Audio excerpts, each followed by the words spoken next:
കൃഷ്ണായ വാസുദേവായ ഹരയേ പരമാത്മനേ പ്രണതക്ലേശനാശായ ഗോവിന്ദായ നമോ നമഃ. ഹരി ഓം. ശ്രീമദ് ഭാഗവത കഥാവിചാരത്തിൽ പ്രഥമസ്കന്ധത്തിൽ 9-ാം അധ്യായത്തിലെ ഭീഷ്മസ്തുതിയാണ് ഇന്ന് നാം കേൾക്കാൻ പോകുന്നത്. ഭീഷ്മപിതാമഹൻ മഹാഭാരത യുദ്ധത്തിൽ ശിഖണ്ഡിയെ മുൻനിർത്തിയുള്ള അർജുനൻ്റെ ശരങ്ങളേറ്റ് ശരശയ്യയിൽ വീണുകിടക്കുന്നതും അവിടേക്ക് ഭഗവാനും പാണ്ഡവരും വന്നു ചേർന്നതും യുധിഷ്ഠിരൻ തൻ്റെ സംശയങ്ങളെല്ലാം ചോദിച്ചതും ആ സംശയങ്ങൾക്കെല്ലാം മറുപടി പറഞ്ഞു കൊടുത്തതിന് ശേഷം പരമധർമ്മം എന്നുള്ളത് ഭഗവാനെ ആരാധിക്കലാണ്, അതിന് വിഷ്ണു സഹസ്രനാമമാണ് ഏറ്റവും നല്ലത് എന്ന് പറഞ്ഞ് വിഷ്ണു സഹസ്രനാമം യുധിഷ്ഠിരന് ഉപദേശിച്ചു കൊടുക്കുകയും ആ ഉപദേശിക്കുക എന്നുള്ള വ്യാജേന ആദ്യമായി തൻ്റെ മുൻപിൽ കണ്ടുകൊണ്ട്, ഭഗവാനെ കണ്ടുകൊണ്ട് തന്നെ വിഷ്ണു സഹസ്രനാമത്തെ കൊണ്ട് ഭഗവാനെ അർച്ചന ചെയ്യുകയും ചെയ്തു. അതിനുശേഷം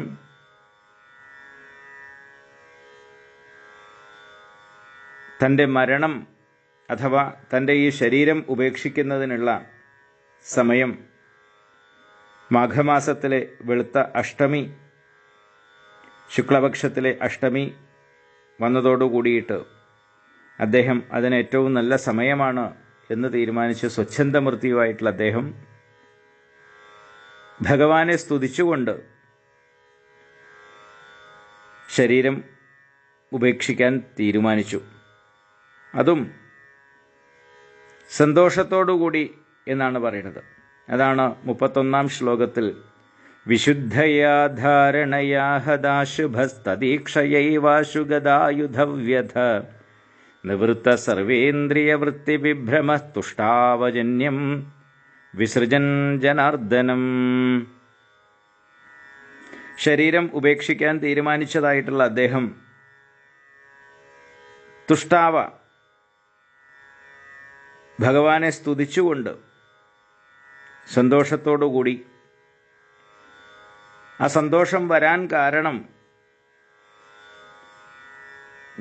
വിശുദ്ധയാ ധാരണയാ തൻ്റെ ഉള്ളിലുണ്ടായിരുന്ന സകല കൽമഷങ്ങളെയും ആ ഭഗവത് ധ്യാനം കൊണ്ട് നീക്കാൻ സാധിച്ചു എന്ന് പറഞ്ഞു.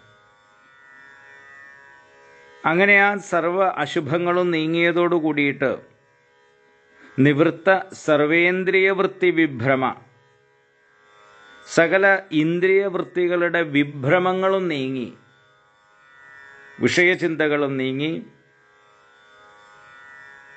മനസ്സ് പൂർണ്ണമായും ഭഗവാനിൽ ഏകാഗ്രമാക്കി ഇന്ദ്രിയങ്ങളുടെ പുറമേക്കുള്ള സകല ചലനങ്ങളെയും അടക്കി.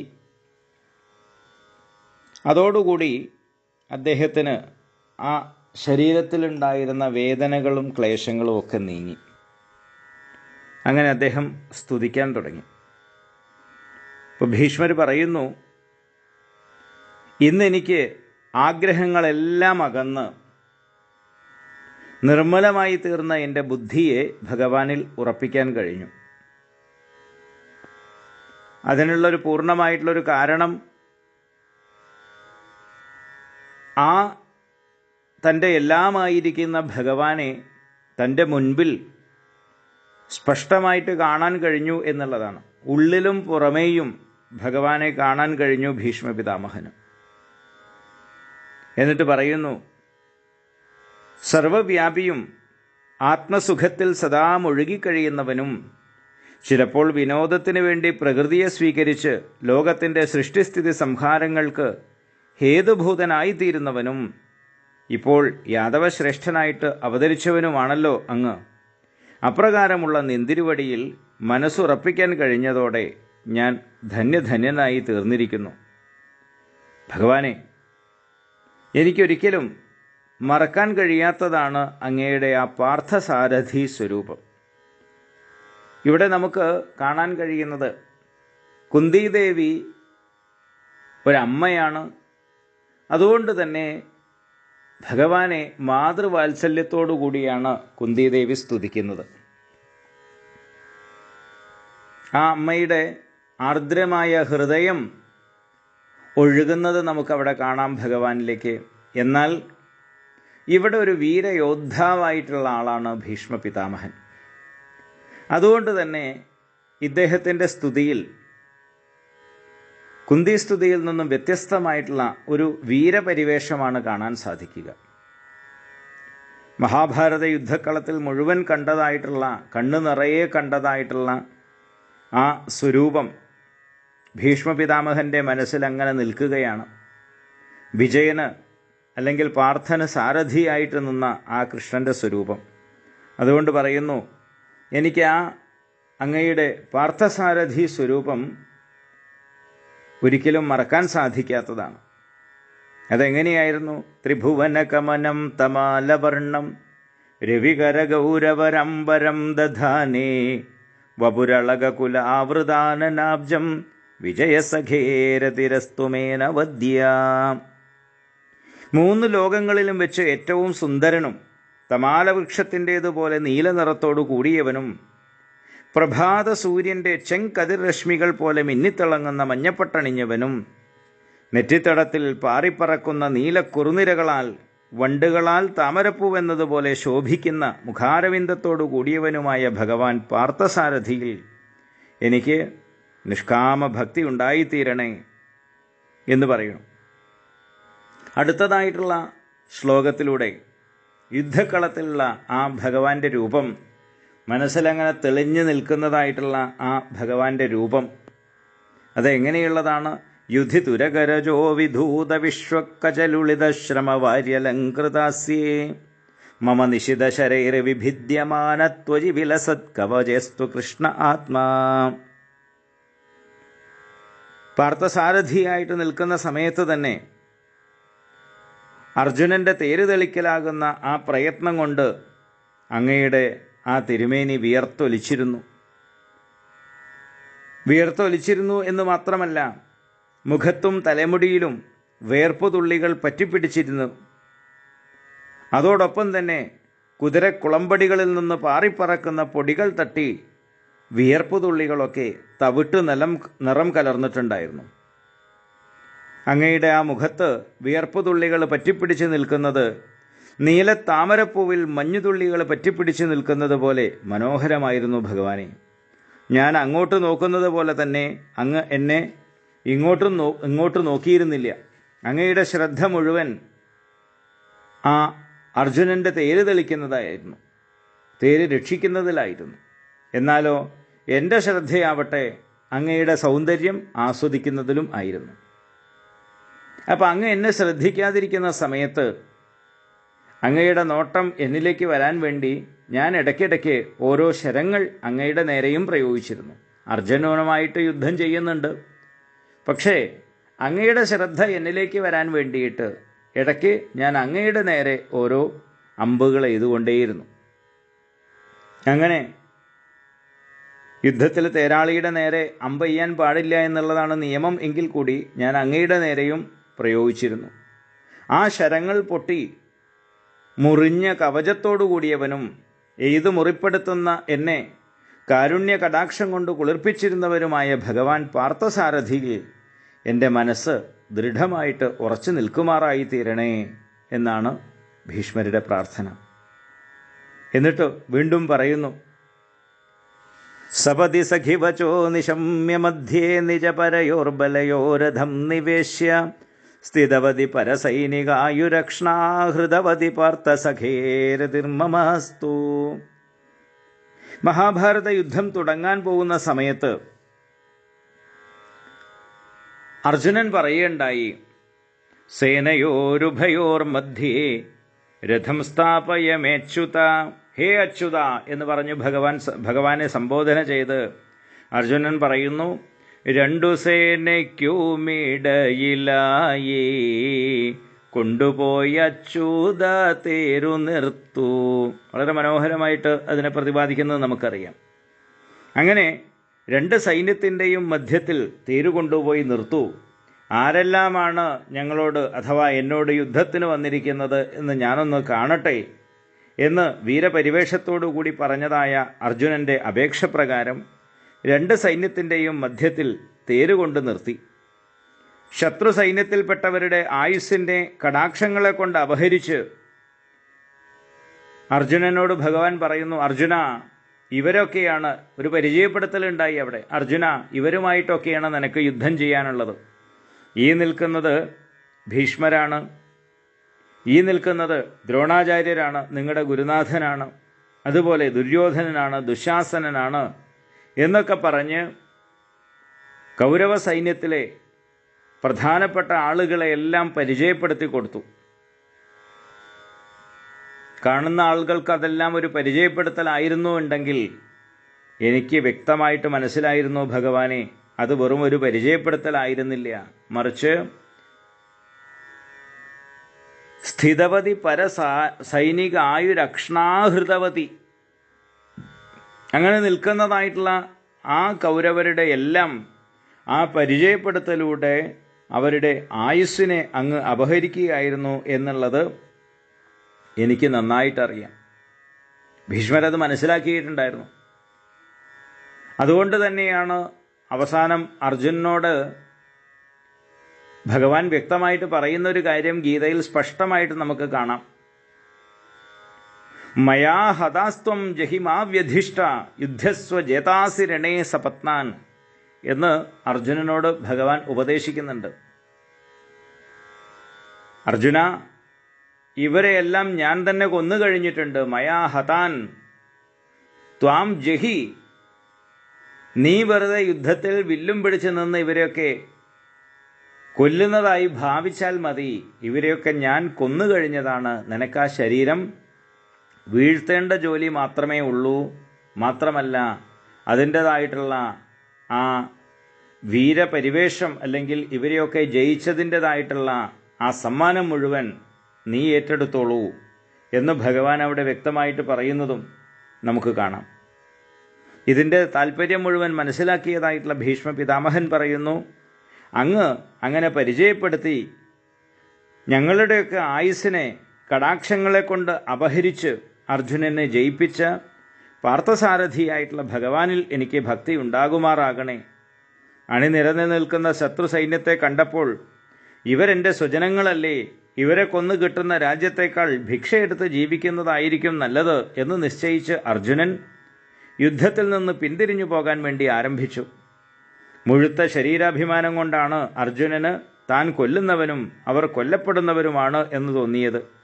ശരീരാഭിമാനത്തിന് കാരണമായ അർജുനൻ്റെ അജ്ഞാനത്തെ ഗീതോപദേശത്തിലൂടെ അകറ്റിയ പരമപുരുഷനായ ശ്രീകൃഷ്ണൻ്റെ പാതാരവിന്ദത്തിൽ എനിക്ക് നിഷ്കളങ്ക ഭക്തി അനുനിമിഷം വർദ്ധിച്ചു വരുമാറായി തീരണേ ഭഗവാനെ എന്ന് പ്രാർത്ഥിക്കുകയാണ്.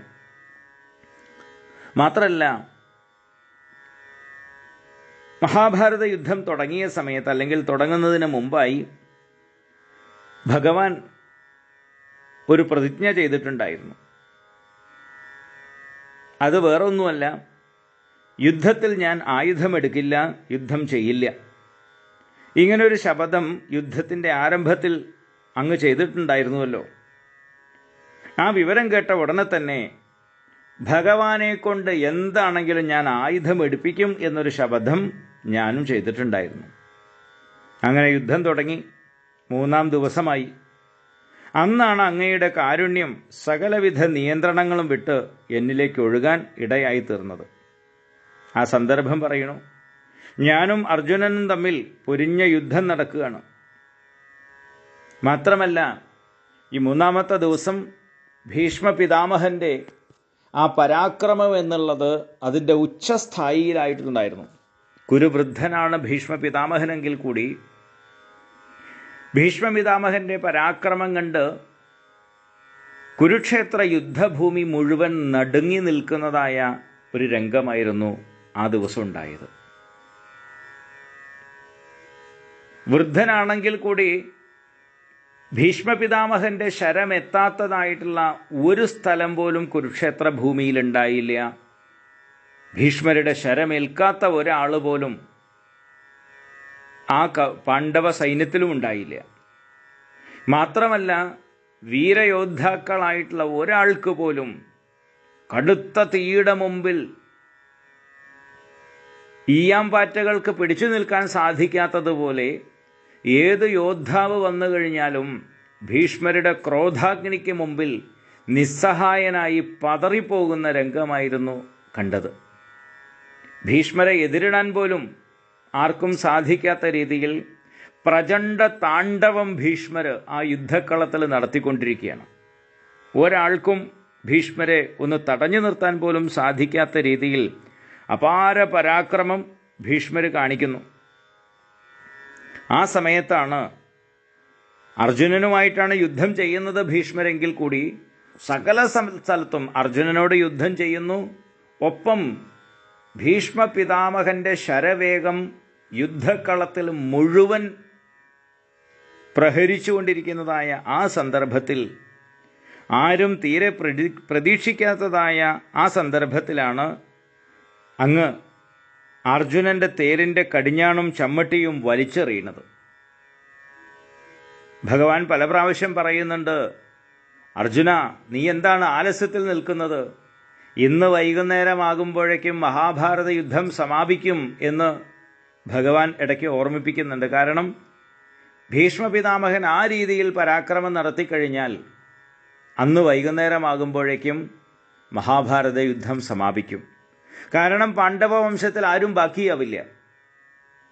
ഇങ്ങനെ പലതും പറഞ്ഞിട്ടും അർജുനനൊന്നും ചെയ്യാൻ സാധിക്കുന്നില്ല. കാരണം ഭീഷ്മപിതാമഹന്റെ മുമ്പിലേക്ക് ചെല്ലുമ്പോഴേക്കും അദ്ദേഹത്തെ അസ്ത്രങ്ങളെ കൊണ്ട് പറക്കുന്ന രീതിയിൽ, അല്ലെങ്കിൽ അസ്ത്രജാലങ്ങളെ കൊണ്ട് മൂടുന്നത്ര പരാക്രമമാണ് കുരുവൃദ്ധനായിട്ടുള്ള ഭീഷ്മപിതാമഹൻ കാട്ടിയിരുന്നത്.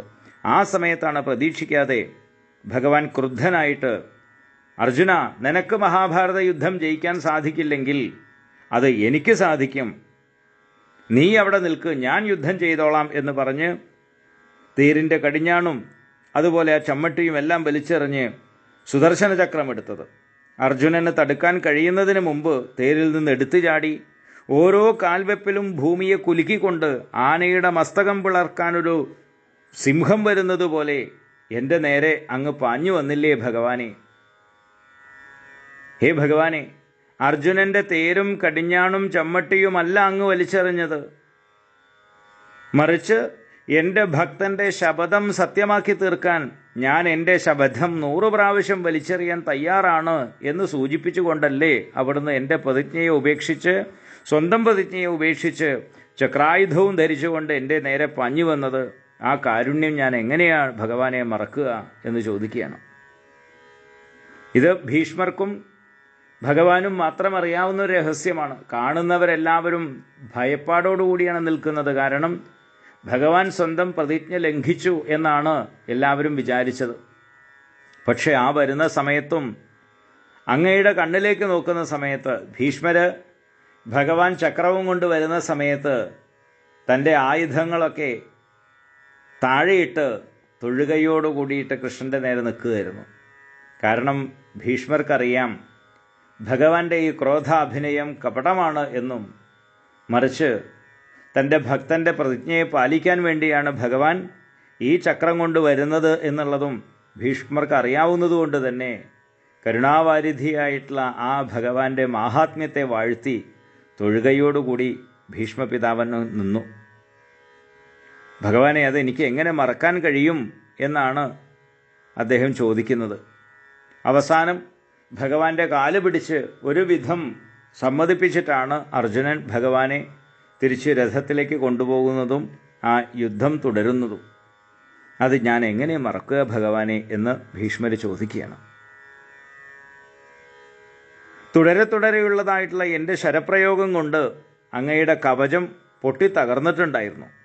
അങ്ങയുടെ നീല തിരുമേനി ചോരയിൽ കുളിച്ചിട്ടുണ്ടായിരുന്നു. മറ്റുള്ളവരുടെ ദൃഷ്ടിയിൽ എന്നെ കൊല്ലാനോ എന്ന് തോന്നുന്ന രീതിയിൽ, എന്നാൽ പരമാർത്ഥത്തിൽ സ്വന്തം ശപഥം ലംഘിച്ചും എൻ്റെ ശപഥം സത്യമാക്കി തീർക്കുവാൻ വേണ്ടി ആയുധം ധരിച്ചുകൊണ്ട് എൻ്റെ നേരെ മിന്നലിൻ്റെ വേഗത്തിൽ പാഞ്ഞുവന്ന ഭഗവാന്റെ കണ്ണുകളിലേക്കാണ് ഞാൻ നോക്കിയത്. ആ കണ്ണുകളിൽ എന്നോടുള്ള കാരുണ്യമാണ് നിറഞ്ഞു കവിഞ്ഞൊഴുകുന്നുണ്ടായിരുന്നത്. ശരീരം കൊണ്ട് എത്രയൊക്കെ കോപം അഭിനയിച്ചിട്ട് എന്താണ് പ്രയോജനം? കണ്ണുകളിൽ നിന്നും കാരുണ്യം മാറ്റാൻ കഴിയാഞ്ഞതിനാൽ അന്ന് അങ്ങയുടെ ആ കോപ അഭിനയം ദയനീയമായിട്ട് പരാജയപ്പെടുകയല്ലേ ഭഗവാനെ ചെയ്തത്. അങ്ങനെയുള്ള കരുണാനിധിയും മോക്ഷസ്വരൂപനുമായിരിക്കുന്ന ഭഗവാനാണ് എനിക്ക് ഒരേ ഒരു ഗതി എന്ന് പറയുകയാണ്. ശിതവിശിഖഹതോ വിശീർണദം ഷക്ഷതജ പരിപ്ലുത ആതതായിനോ മേ പ്രസവമഭിസാരമദ്വധാർത്ഥം സഭവതു മേ ഭഗവാൻ ഗതിർമുകുന്ദ. അതുപോലെ പറയുകയാണ്, വിജയരഥ കുടുംബ ആത്തതോത്രേ ധൃതഹയരശ്മിനി തച്ഛ്രിയേ ക്ഷണീയേ ഭഗവതിരതിരസ്തു മേ മുമൂർഷോ യമിഹ നിരീക്ഷ ഹദാഗദാസ്വരൂപം. ചെമ്മട്ടിയും കടിഞ്ഞാണും ധരിച്ച് അർജുനന്റെ തേരിൽ വിളങ്ങിക്കൊണ്ടിരിക്കുന്നവനും കണ്ടാലും കണ്ടാലും മതിവരാത്ത സൗന്ദര്യത്തോടു കൂടിയവനുമായ ഭഗവാൻ പാർത്ഥസാരഥിയിൽ മരിക്കാനൊരുങ്ങുന്നതായിട്ടുള്ള എനിക്ക് ഭക്തിയുണ്ടായി തീരണേ ഭഗവാനെ. പാർത്ഥസാരഥിയായ അങ്ങയെ കണ്ടുകൊണ്ട് ഭാരതയുദ്ധത്തിൽ മരിച്ചവരെല്ലാം സാരൂപ്യമുക്തിയെ പ്രാപിക്കുകയാണല്ലോ ഉണ്ടായത്. അതിമനോഹരമായിട്ടുള്ള നടത്തം, ആകർഷമായിട്ടുള്ള പുഞ്ചിരി, കാരുണ്യ കടാക്ഷം, ഹൃദ്യമായിട്ടുള്ള ഓരോരോ വാക്കുകൾ, ഇവ കൊണ്ട് സൽക്കരിക്കപ്പെട്ട ഗോപികൾ, രാസക്രീഡയിൽ ഭഗവാൻ മറഞ്ഞുപോയപ്പോൾ ഭക്തി കൊണ്ട് ഉന്മാദ അവസ്ഥയെ പ്രാപിച്ചവരായി പൂതനാമോക്ഷം മുതൽ ഗോവർദ്ധനുദ്ധാരണം വരെയുള്ള ലീലകളെ അഭിനയിക്കുകയുണ്ടായി. ആ ഗോപികൾ പോലും ഭഗവത് സ്വരൂപത്തെ പ്രാപിച്ച് മുക്തകളായി തീരുകയാണ് ഉണ്ടായത്. യുധിഷ്ഠിരന്റെ രാജസൂയത്തിൽ എത്രയെത്ര മുനിശ്രേഷ്ഠന്മാരും ചക്രവർത്തിമാരും ദേവന്മാരും അതുപോലെ തന്നെ ദേവശ്രേഷ്ഠന്മാരുമാണ് സന്നിഹിതരായിട്ടുണ്ടായിരുന്നത്. അവരിൽ വെച്ച് സർവശ്രേഷ്ഠനായി എല്ലാവരാലും അംഗീകരിക്കപ്പെട്ട് അഗ്രാസന പൂജ സ്വീകരിച്ചത് ഈ ഭഗവാൻ ശ്രീകൃഷ്ണനല്ലേ? അങ്ങനെയുള്ളതായ ഭഗവാനല്ലേ എനിക്ക് പ്രത്യക്ഷ ദർശനം നൽകിക്കൊണ്ട് എൻ്റെ മുൻപിൽ ഈ എഴുന്നള്ളി നിൽക്കുന്നത്? ഇനി എനിക്ക് എന്താണ് സാധിക്കേണ്ടതായിട്ടുള്ളത്? ജനനരഹിതനും ഓരോരുത്തർക്കും ജീവസ്വരൂപേണ പ്രത്യേകമായി തോന്നപ്പെട്ടുകൊണ്ടിരിക്കുന്നവനും ഏകനായ സൂര്യൻ ഓരോരുത്തരുടെ കണ്ണിലും വേറെ വേറെയായി പ്രകാശിക്കുന്നത് പോലെ എല്ലാവരുടെ ഹൃദയത്തിലും അന്തര്യാമി സ്വരൂപേണ പ്രകാശിക്കുന്നവനുമായ ഹേ ഭഗവാനെ, ഭേദഭാവനയും അജ്ഞാനവും നീങ്ങിയ ഞാനിതാ അങ്ങയെ പ്രാപിക്കുന്നു. രജോ ഗുണം കൊണ്ടാണ് ജാഗ്രത് സ്വപ്ന സുഷുപ്തികളിലെ ഭേദഭാവന അനുഭവപ്പെടുന്നത്. തമോ ഗുണം കൊണ്ടാണ് സുഷുപ്തിയിലെ അവിദ്യയും അനുഭവപ്പെടുന്നത്. ഭേദഭാവനയും അവിദ്യയും നീങ്ങിയ ഞാൻ ഇതാ ആത്മസ്വരൂപനായ ഭഗവാനിൽ എപ്രകാരമാണോ നദി സമുദ്രത്തിൽ ലയിച്ചൊന്നായിത്തീരുന്നത്, അതുപോലെ ഇതാ ഞാൻ ആത്മസ്വരൂപനായ അങ്ങയിൽ ലയിച്ചൊന്നായി തീരുകയാണ്. ഇങ്ങനെ ശ്രീകൃഷ്ണ ഭഗവാനെ കൺകുളിർക്കെ കണ്ടുകൊണ്ടും മനസ്സ് ഭഗവാനിൽ ഉറപ്പിച്ചുകൊണ്ടും വാക്കുകൊണ്ട് ഭഗവാനെ സ്തുതിച്ചുകൊണ്ടും, അതാണ് ഇന്ദ്രിയങ്ങളും വാക്കും മനസ്സും ഭഗവാനിൽ സമർപ്പിച്ചുകൊണ്ട് എന്ന് പറയുന്നത്. ശ്വാസം ഉള്ളിലടക്കി ഭീഷ്മർ ശരീരം ഉപേക്ഷിച്ചു. ഭീഷ്മർ നിഷ്കള ബ്രഹ്മത്തിൽ വിലയം പ്രാപിച്ചതായി അറിഞ്ഞ് സകലരും കുറച്ചുനേരം മൗനികളായി ആശ്ചര്യസ്തബ്ധരായിട്ട് നിന്നുപോയി. ദേവവാദ്യങ്ങളൊക്കെ മുഴങ്ങി ആകാശത്ത് നിന്ന് പുഷ്പവൃഷ്ടിയുണ്ടായി. ഭീഷ്മരുടെ ശരീരം ദഹിപ്പിച്ച് മരണാനന്തര ക്രിയകൾ ചെയ്ത യുധിഷ്ഠിരൻ അല്പനേരം ദുഃഖിതനായിട്ട് നിന്നു. ഭീഷ്മർ ഉപദേശിച്ച വിഷ്ണു സഹസ്രനാമ സ്തോത്രം ഭഗവാന് ഏറ്റവും ഇഷ്ടപ്പെട്ടതായി മനസ്സിലായതിനാൽ മഹർഷിമാർ ആ സ്തോത്രം കൊണ്ട് കൃഷ്ണനെ സ്തുതിച്ചു. അനന്തരം ഭഗവാനോട് യാത്ര പറഞ്ഞ് അവർ സ്വന്തം ആശ്രമങ്ങളിലേക്ക് മടങ്ങിപ്പോയി. ശ്രീകൃഷ്ണനോടൊന്നിച്ച് ഹസ്തിനാപുരത്തിൽ തിരിച്ചെത്തിയ യുധിഷ്ഠിരൻ ദുഃഖിതരായ ധൃതരാഷ്ട്രയെയും ഗാന്ധാരിയെയും നല്ല വാക്കുകൾ പറഞ്ഞ് സമാധാനിപ്പിച്ചു. അദ്ദേഹത്തിൻ്റെ അനുവാദത്തോടും ശ്രീകൃഷ്ണൻ്റെ അനുഗ്രഹത്തോടും കൂടി യുധിഷ്ഠിരൻ ധർമ്മനിഷ്ഠയോടെ പ്രജാപരിപാലനം ചെയ്യാൻ ആരംഭിക്കുകയും ചെയ്തു. ഇങ്ങനെ പറഞ്ഞുകൊണ്ടാണ് ഈ 9-ാം അധ്യായം പൂർത്തിയാകുന്നത്. 10-ാം അധ്യായത്തിലാകട്ടെ ശ്രീകൃഷ്ണ ഭഗവാൻ ദ്വാരകയിലേക്ക് പോകുന്നതിനെയാണ് പറയുന്നത്. അശ്വത്ഥാമാവിൻ്റെ ബ്രഹ്മശിരസ് എന്ന അസ്ത്രത്തിൽ നിന്ന് പാണ്ഡവരെയും ഉത്തരയുടെ ഗർഭസ്ഥ ശിശുവിനെയും രക്ഷിച്ച ഭഗവാൻ യുധിഷ്ഠിരനെ രാജാവാക്കി വാഴിച്ച് സംതൃപ്തനായി തീർന്നു. താൻ ചെയ്ത യുദ്ധം അധർമ്മമാണ് എന്ന ധാരണ ഭീഷ്മരുടെയും ശ്രീകൃഷ്ണൻ്റെയും ഉപദേശം കൊണ്ട് നീങ്ങിയ യുധിഷ്ഠിരൻ രാജ്യം ഭരിക്കാൻ തുടങ്ങി. അദ്ദേഹത്തിൻ്റെ ഭരണം തികച്ചും ധാർമ്മികമായിരുന്നതിനാൽ വേണ്ട സമയത്ത് മഴ പെയ്തിരുന്നു. സസ്യങ്ങളും ധാന്യങ്ങളുമൊക്കെ സമൃദ്ധിയായിട്ട് വളർന്നിരുന്നു. ആധികൾ, വ്യാധികൾ മുതലായ ക്ലേശങ്ങൾ ഒന്നും യുധിഷ്ഠിരൻ്റെ ഭരണകാലത്ത് പ്രജകൾക്ക് ഉണ്ടായിരുന്നില്ല. അത് ഏത് കാലത്താണെങ്കിലും ധാർമ്മികമായിട്ട് ഭരിക്കുകയാണെങ്കിൽ ഇതെല്ലാം ശരിയാകും എന്ന് പറയുകയാണ്. കാരണം ധാർമ്മികമായി ഒരു ഭരണാധികാരി ഭരിക്കുന്ന സമയത്ത് പ്രജകൾക്ക് ധർമ്മബോധം ഉണ്ടാവും. ധർമ്മബോധം ഉണ്ടാകുന്നതോടൊപ്പം തന്നെ അവരവരുടെ പ്രവർത്തികൾ കൃത്യമായിട്ട് ചെയ്യുകയും ഒപ്പം ഈ ഭൂമിയെയും നല്ല രീതിയിൽ പരിപാലിക്കുകയും ചെയ്യും. ഇപ്പോൾ നാം ഭൂമിയെ ചൂഷണം ചെയ്യുക എന്നാണ് പറയുന്നത്. പ്രകൃതിയെ ചൂഷണം ചെയ്യുന്ന സമ്പ്രദായമാണുള്ളത്. പ്രകൃതിയെ ചൂഷണം ചെയ്യാനല്ല നമ്മളോട് പറയുന്നത്, പ്രകൃതിയെ പരിപാലിക്കാനാണ്. ഇപ്പോൾ നമുക്ക് ചൂട് കൂടുന്നു, മഴയില്ലാതെയാകുന്നു, അല്ലെങ്കിൽ അതിവൃഷ്ടി ഉണ്ടാകുന്നു. ഇതൊക്കെ പ്രകൃതിയുടെ സന്തുലിതാവസ്ഥയ്ക്ക് ഭംഗം വരുമ്പോഴാണല്ലോ സംഭവിക്കുന്നത്. അതിന് മുഖ്യ കാരണം നമ്മുടെ ഈ ചൂഷണ മനോഭാവമാണ്. അതിനു പകരം പ്രകൃതിയെ സംരക്ഷിച്ചുകൊണ്ട് നമ്മുടെ പ്രവർത്തികൾ ചെയ്യുന്നതായിട്ടുള്ള ഒരു ധാർമ്മികത എന്നുള്ളതായ കാര്യം നമ്മളിൽ സ്വയം ഉടലെടുക്കുന്ന സമയത്ത് പരിസ്ഥിതിയെ മലിനപ്പെടുത്താതെ, കാരണം അതിൻ്റെ ഭവിഷ്യത്ത് അനുഭവിക്കേണ്ടത് നമ്മൾ ഓരോരുത്തരും നമ്മുടെ വരും തലമുറയുമാണ് എന്ന ബോധ്യം, അതാണ് ഈ ധാർമ്മികമായിട്ടുള്ള ഭരണം എന്നുള്ളത് കൊണ്ട് ഉദ്ദേശിക്കുന്നത്. അങ്ങനെ വന്നു കഴിഞ്ഞാൽ പ്രജകൾക്ക് ഒരു നീതിബോധം, ധർമ്മബോധം ഉണ്ടായിക്കഴിഞ്ഞാൽ അവരുടെ പ്രവൃത്തികളും ധാർമ്മികമായി തീരും. അപ്പോൾ ആധികളും വ്യാധികളും സ്വാഭാവികമായിട്ടും ഇല്ലാതെയാവും. നോക്കൂ, ഇന്നത്തെ കാലത്ത് ഭക്ഷണത്തിൽ പോലും നമ്മൾ കൃത്രിമം കാണിക്കുന്നു. ഒരു മനുഷ്യൻ്റെ ഏറ്റവും വലിയൊരു അവകാശമാണ് നല്ല ഭക്ഷണം കഴിക്കുക എന്നുള്ളത്. പക്ഷേ ഇന്ന് നമുക്കത് സാധിക്കുന്നില്ല. കാരണം അഴിമതിയും അതുപോലെയുള്ള കൃത്രിമങ്ങളും ആയതുകൊണ്ട് ഈ ഭക്ഷണ സാധനങ്ങൾ പോലും നല്ല രീതിയിൽ നമുക്ക് ഉപയോഗിക്കാൻ സാധിക്കുന്നില്ല. അതിനെ നിയന്ത്രിക്കാൻ ഭരണാധികാരികൾക്ക് സാധിക്കുന്നില്ല. ഏത് സ്ഥലത്താണെങ്കിലും ഭരണാധികാരികളുടെ പിഴവാണ് ഇതെല്ലാം സംഭവിക്കുന്നത്. അതുകൊണ്ട് തന്നെ ഇങ്ങനെയുള്ള കൃത്രിമമായിട്ടുള്ള അല്ലെങ്കിൽ ശരീരത്തിന് ദോഷകരമായിട്ടുള്ള രീതിയിലുള്ള ഭക്ഷണങ്ങളും മറ്റു സാധനങ്ങളും കഴിക്കുന്നതുകൊണ്ട് രോഗങ്ങളുണ്ടാകുന്നു, അകാല മൃത്യു ഉണ്ടാകുന്നു, ഇതെല്ലാം വരുന്നു. ആരോഗ്യം വേണ്ട രീതിയിൽ സംരക്ഷിക്കപ്പെടുമ്പോഴാണല്ലോ ഇതെല്ലാം നല്ല രീതിയിൽ മുന്നോട്ട് പോവുക. അപ്പം അതുകൊണ്ട് ധാർമ്മികമായിട്ടുള്ള ഭരണം നടക്കുന്ന സമയത്ത് ഭരണാധികാരികൾ ധാർമ്മികരായി കഴിഞ്ഞാൽ വേണ്ട സമയത്ത് മഴ പെയ്യുക, സസ്യങ്ങളും ധാന്യങ്ങളൊക്കെ സമൃദ്ധിയായിട്ട് വളരുക, ആധികൾ, വ്യാധികൾ തുടങ്ങിയ ക്ലേശങ്ങളൊന്നും ഉണ്ടാകാതിരിക്കുക. ഇതൊരു ചമത്കാരപരമായിട്ടുള്ള അല്ലെങ്കിൽ ആലങ്കാരികമായിട്ടുള്ള പ്രയോഗം മാത്രമല്ല എന്ന് നമ്മൾ മനസ്സിലാക്കേണ്ടതാണ്.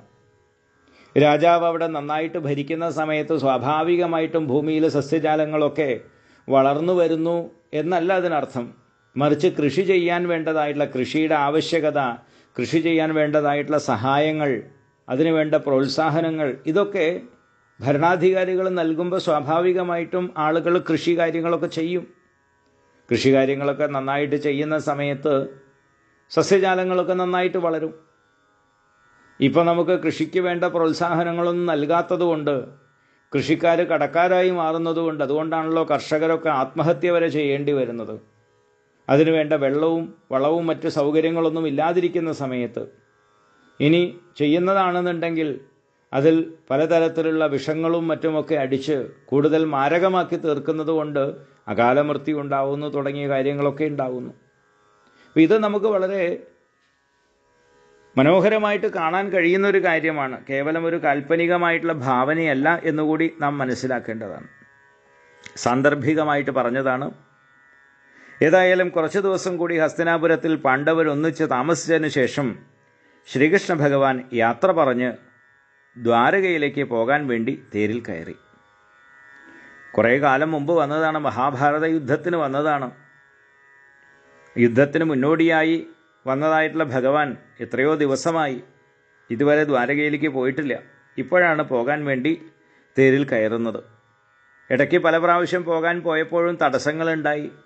ഉത്തര വന്നു, അതിനുശേഷം യുധിഷ്ഠിരൻ വന്നു, അവരുടെയൊക്കെ സങ്കടങ്ങളൊക്കെ തീർത്തു. ഇങ്ങനെയൊക്കെ നമുക്ക് കണ്ടതാണല്ലോ.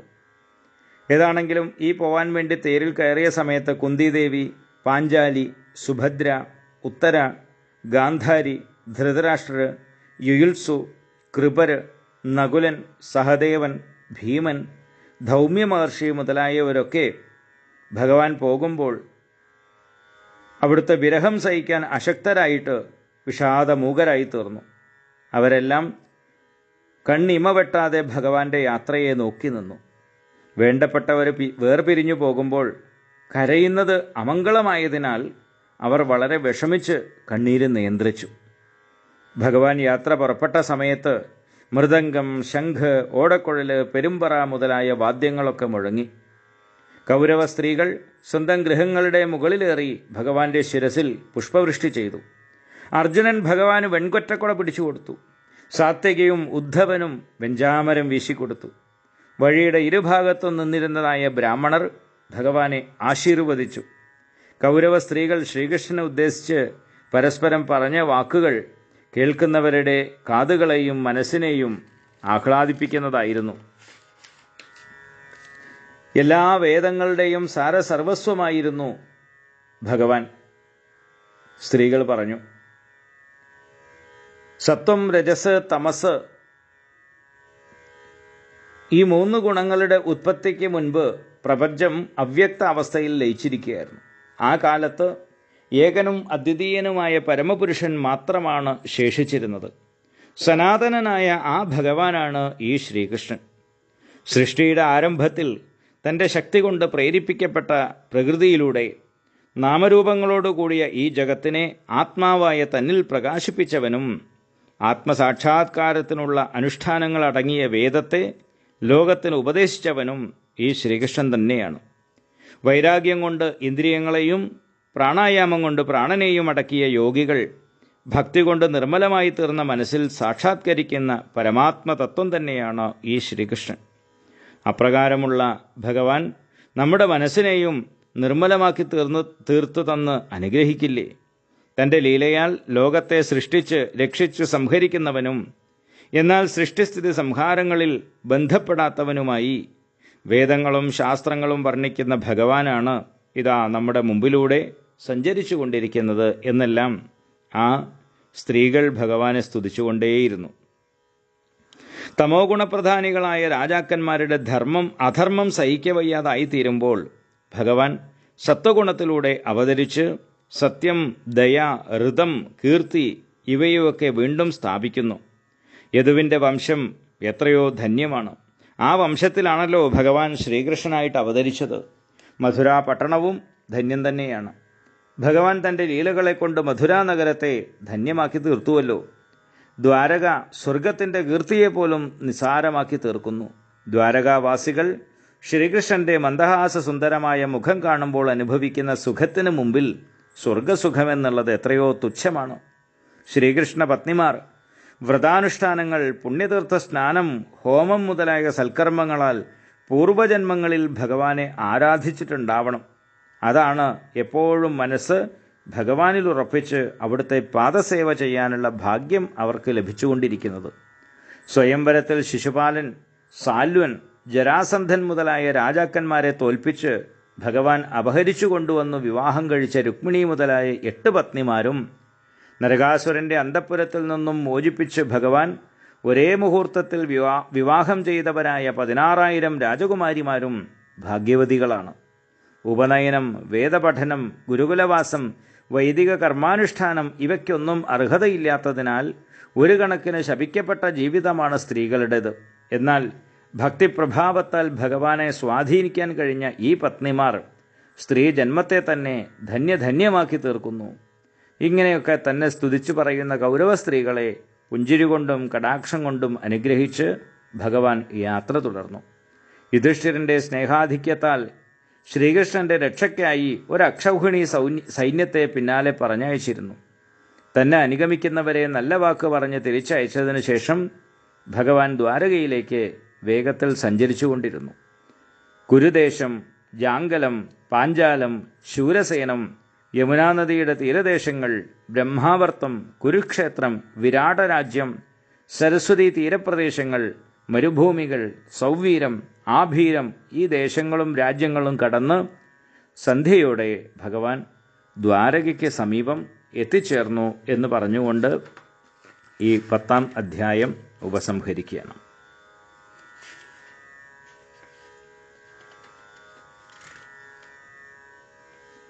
11-ാം അധ്യായത്തിൽ ദ്വാരകാ പ്രവേശമാണ് പറയുന്നത്. ദ്വാരകയുടെ സമീപത്തിലെത്തിയ ഭഗവാൻ തൻ്റെ പാഞ്ചജന്യം എന്ന ശംഖ് ഉറക്കെ വിളിച്ചു. ലോകത്തിൻ്റെ ഭയമകറ്റുന്ന ആ ശംഖനാദം കേട്ട് ദ്വാരകയിലെ പ്രജകളെല്ലാം തങ്ങളുടെ സർവസ്വമായ കൃഷ്ണനെ എതിരേറ്റ് സ്വീകരിച്ചു. ആത്മാരാമനും സകലവിധ ആഗ്രഹങ്ങളും സാധിച്ചവനുമായ ഭഗവാനെ പലവിധ കാഴ്ചദ്രവ്യങ്ങളും സമർപ്പിച്ച് അവർ സന്തോഷാധിക്യത്താൽ വികസിച്ച മുഖങ്ങളോടെ പറഞ്ഞു, രക്ഷിതാവായിരിക്കുന്ന ഭഗവാനെ, നിന്തിരുവടിയുടെ പാദകമലങ്ങളെ ഞങ്ങൾ എപ്പോഴും നമസ്കരിക്കുന്നു. ബ്രഹ്മാവ്, ശിവൻ എന്നീ ദേവശ്രേഷ്ഠന്മാർ പോലും നമസ്കരിച്ചു കൊണ്ടിരിക്കുന്നവയും സംസാരത്തിൽ സുഖമാഗ്രഹിക്കുന്നവർക്ക് ആശ്രയീഭൂതങ്ങളുമാണല്ലോ അങ്ങയുടെ ഈ പാദാരവിന്ദങ്ങൾ. എല്ലാത്തെയും സംഹരിക്കുന്ന കാലത്തിനു പോലും അങ്ങയെ ബാധിക്കാൻ ശക്തിയില്ല. ലോകങ്ങളെ മുഴുവൻ രക്ഷിച്ചരുളുന്ന ഹേ ഭഗവാനെ, അവിടുന്ന് ഞങ്ങൾക്ക് ക്ഷേമം നൽകി അനുഗ്രഹിക്കണേ. ഞങ്ങളുടെ അമ്മയും അച്ഛനും സുഹൃത്തും രക്ഷിതാവും സദ്ഗുരുവും പരദേവതയും എല്ലാം അവിടുന്ന് മാത്രമാണ്. ദേവന്മാർക്ക് പോലും കാണാൻ കഴിയാത്തവനായ നിന്തിരുവടി ഞങ്ങളുടെ രക്ഷിതാവായി തീർന്നതോടെ ഞങ്ങൾ ശരിക്കും നാഥനുള്ളവരായി തീർന്നിരിക്കുന്നു. അതിനു മുമ്പ് ഞങ്ങൾ അനാഥരായിരുന്നു, എന്നാൽ ഇപ്പോൾ ഞങ്ങൾ നാഥനുള്ളവരായി തീർന്നു. സ്നേഹം കൊണ്ട് അലിഞ്ഞ പുഞ്ചിരിയോടും കാരുണ്യ കടാക്ഷത്തോടും കൂടിയതും സർവാംഗസുന്ദരവുമായ അവിടുത്തെ ഈ സ്വരൂപത്തെ ഞങ്ങൾക്ക് കാണാൻ ഭാഗ്യമുണ്ടായല്ലോ. ചിന്താമരാക്ഷനായിരിക്കുന്ന ഹേ ഭഗവാനെ, അവിടുന്ന് പാണ്ഡവരെ കാണാൻ ഹസ്തിനപുരത്തേക്കോ ഗോപന്മാരെ കാണാൻ മധുരയിലേക്കോ പോയാൽ ഓരോ നിമിഷവും ഞങ്ങൾക്ക് കോടിക്കണക്കിന് വർഷങ്ങളെപ്പോലെ നീണ്ട കാലമായിട്ടാണ് തോന്നുന്നത്. സൂര്യനില്ലായിരുന്നു എങ്കിൽ ജീവികളുടെ കണ്ണുകൾക്ക് കാഴ്ചശക്തി ഇല്ലല്ലോ. അതുപോലെയാണ് അവിടുന്ന് പോയാൽ ഞങ്ങളുടെ ജീവിതവും ശൂന്യമായിട്ടാണ് ഭഗവാനെ അനുഭവപ്പെടുന്നത്. ഈ രീതിയിൽ തന്നെ സ്തുതിക്കുന്ന പ്രജകളെ കാരുണ്യ കടാക്ഷം കൊണ്ട് അനുഗ്രഹിച്ച് ഭഗവാൻ പട്ടണത്തിലേക്ക് പ്രവേശിച്ചു. മധുക്കൾ, ഭോജന്മാർ, ദശാർഹകന്മാർ, അർഹന്മാർ, കുകുരന്മാർ, അന്ധകന്മാർ, വൃഷ്ണികൾ തുടങ്ങിയവർ, നഗരങ്ങൾ, നാഗങ്ങൾ ഭോഗവതിയെ എന്ന പോലെ ദ്വാരകയെ എപ്പോഴും രക്ഷിച്ചുകൊണ്ടേയിരുന്നു. ഇവരെല്ലാവരുമായിരുന്നു ദ്വാരകയ്ക്ക് കാവലായിട്ടുണ്ടായിരുന്നത്. അതായത് ഇവരെല്ലാവരും പട്ടാളക്കാരായിരുന്നു എന്ന് അല്ല പറയുന്നത്. പട്ടാളക്കാരുമുണ്ട്, പക്ഷേ എല്ലാവർക്കും അവരവരുടേതായ ആ രാജ്യത്തോട് വലിയ മതിപ്പായിരുന്നു. ദേശസ്നേഹമുള്ളവരായിരുന്നു എന്ന് ഒറ്റ വാക്കിൽ പറയാം. കാരണം തൻ്റെ നാടുണ്ടെങ്കിൽ മാത്രമല്ലേ തനിക്ക് ജീവിക്കാൻ സാധിക്കൂ. അതുകൊണ്ട് തൻ്റെ ദേശത്തെ വളരെയധികം സ്നേഹിക്കുന്ന ആളുകളായിരുന്നു.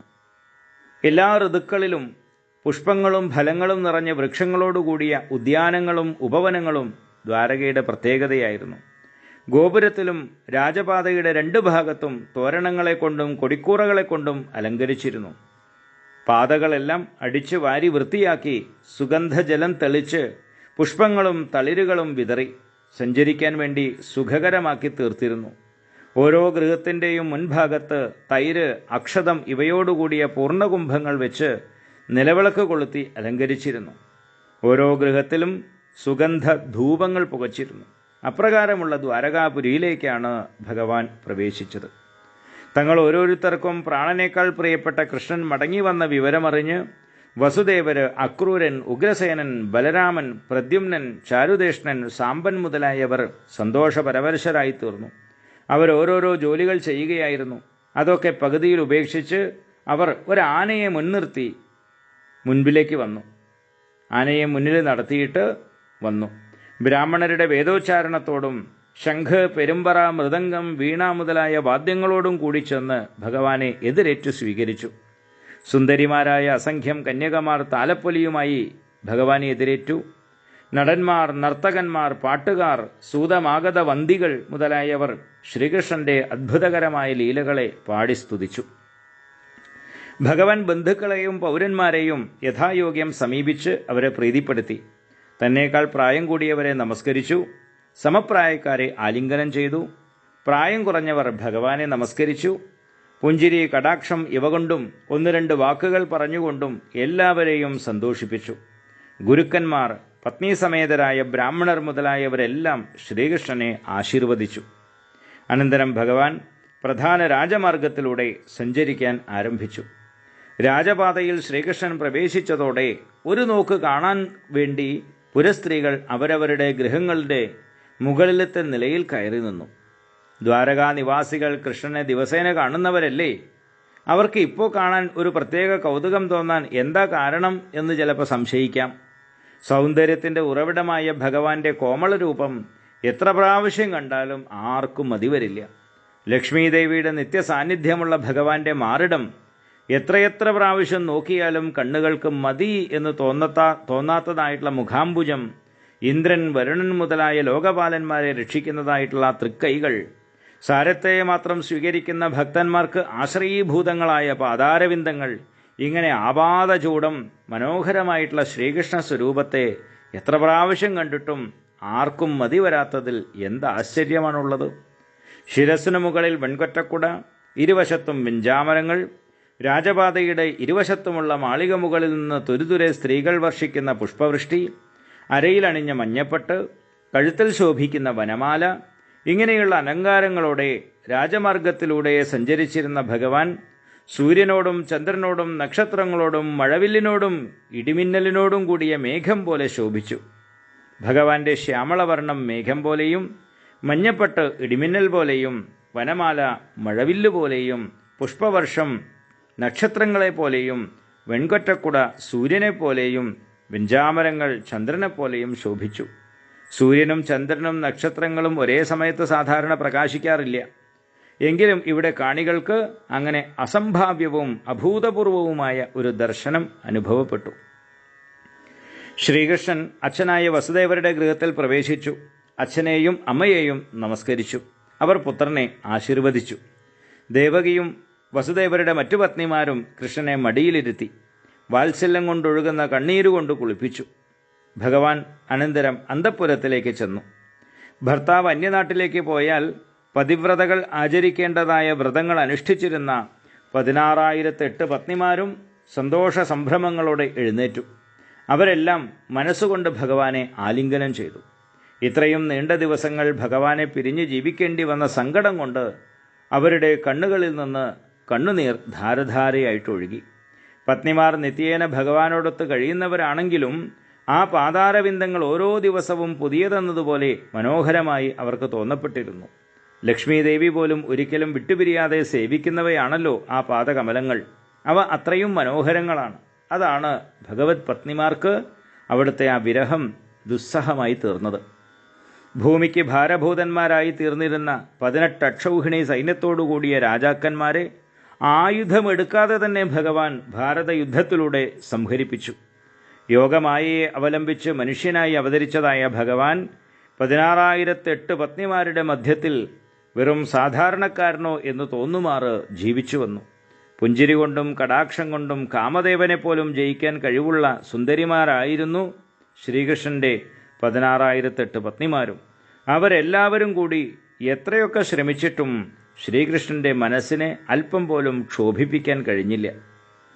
പ്രകൃതിയിൽ സ്ഥിതി ചെയ്തുകൊണ്ട് അതിലെ ഗുണങ്ങളോട് ബന്ധപ്പെടാതെ ജീവിക്കുക എന്നതാണ് ഭഗവാന്റെ ഈശ്വരത്വം. അതാണ് ഭഗവാനെ ഭജിക്കുന്നതുകൊണ്ട് നമുക്കും വന്നു ചേരാനുള്ളത്. ഇവിടെ ജീവിക്കുമ്പോഴും ഇതിലുള്ളതായിട്ടുള്ള സ്വഭാവ വിശേഷങ്ങളുമായി ഉലയാതെ, അങ്ങനെയാണല്ലോ ഏത് കാര്യങ്ങൾ വരുമ്പോഴും മനസ്സ് ചഞ്ചലപ്പെടാതെ ജീവിക്കാൻ സാധിക്കുക എന്നുള്ളതാണ് ഭഗവാനെ ആശ്രയിക്കുന്നവർക്കും വന്നു ചേരുന്നതായിട്ടുള്ള ഗുണം. അവിടുത്തതായിട്ടുള്ള നിസ്സംഗത്വം മനസ്സിലാക്കാൻ കഴിയാത്തവരായ അജ്ഞന്മാർ ഭഗവാനെ വിഷയാസക്തനായി തെറ്റിദ്ധരിച്ചു. അവർ സ്വന്തം അളവുകോലുകൊണ്ടാണ് ഭഗവാനെയും അളക്കുന്നത്. ഭഗവാന്റെ പത്നിമാർക്ക് പോലും അവിടുത്തെ നിസ്സംഗത്വം മനസ്സിലാക്കാൻ വേണ്ട രീതിയിൽ കഴിഞ്ഞില്ല. കാരണം അവരും വിചാരിച്ചു ശ്രീകൃഷ്ണൻ തങ്ങൾക്ക് അധീനനാണ് എന്ന്. അങ്ങനെ അവർ അത് വെറുതെ വ്യാമോഹിച്ചു എന്ന് പറഞ്ഞുകൊണ്ടാണ് ഈ 11-ാം അധ്യായം കഴിയുന്നത്. ഇനി പരീക്ഷത്തിൻ്റെ കാര്യമാണ് പറയുന്നത്. അത് നമുക്ക് അടുത്ത ക്ലാസ്സിൽ കേൾക്കാം. ഹരി ഓം.